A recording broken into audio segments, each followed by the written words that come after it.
विद्यार्थियों, अब तक हमने राष्ट्रीय आय की विभिन्न अवधारणाएं तथा राष्ट्रीय आय को मापने की विधियों का अध्ययन किया था।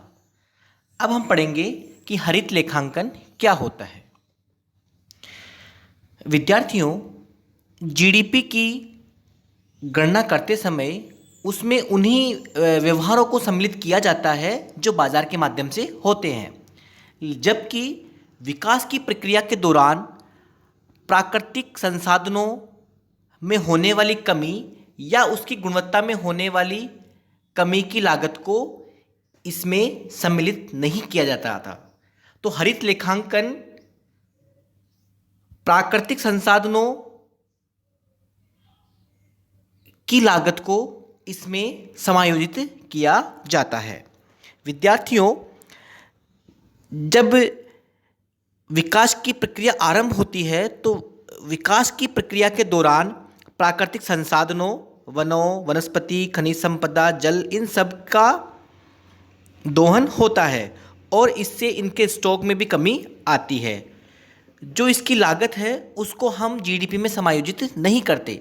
अगर हम जो पर्यावरणीय क्षति हुई है उसकी लागत को अगर हम जीडीपी में समायोजित कर ले तो वो जीडीपी हरित लेखांकन कहलाती है। हरित लेखांकन राष्ट्रीय आकलन की एक ऐसी विधि है जिसमें राष्ट्रीय उत्पाद की अभिवृद्धि में प्रयुक्त हुए प्रकृति प्रदत्त संसाधनों की 6 लागतों को राष्ट्रीय आय में से घटाया जाता है। इन प्राकृतिक संसाधनों की पुनः पूर्ति हेतु किए गए प्रयासों पर आई लागतों को भी सकल राष्ट्रीय उत्पाद में समायोजित किया जाता है। तो इस प्रकार जीडीपी में से अगर प्राकृतिक संसाधनों के दोहन पर जो लागत आई है अगर उसको हम राष्ट्रीय आय में से घटा दें तो वो हरित लेखांकन कहलाता है।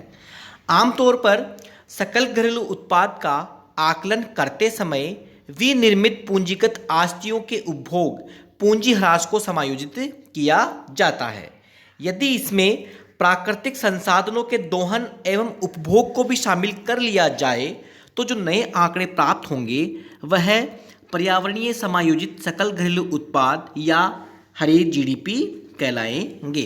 तो इस प्रकार से जो ग्रीन जीडीपी है, हरित जीडीपी है, इसके अंतर्गत जीडीपी में प्राकृतिक संसाधनों के जो दोहन एवं उपभोग की जो लागत है अगर उसको भी इसमें समायोजित कर लिया जाता है तो वो ग्रीन जीडीपी या हरित जीडीपी कहलाती है।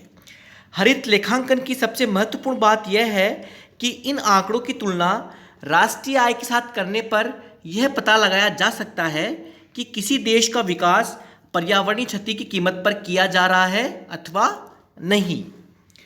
तो कुल मिलाकर जो हरित लेखांकन है वो जो प्राकृतिक संसाधनों की जो लागत है उसको अगर हम जीडीपी में समायोजित कर लेते हैं तो वो ग्रीन जीडीपी या हरित जीडीपी कहलाती है।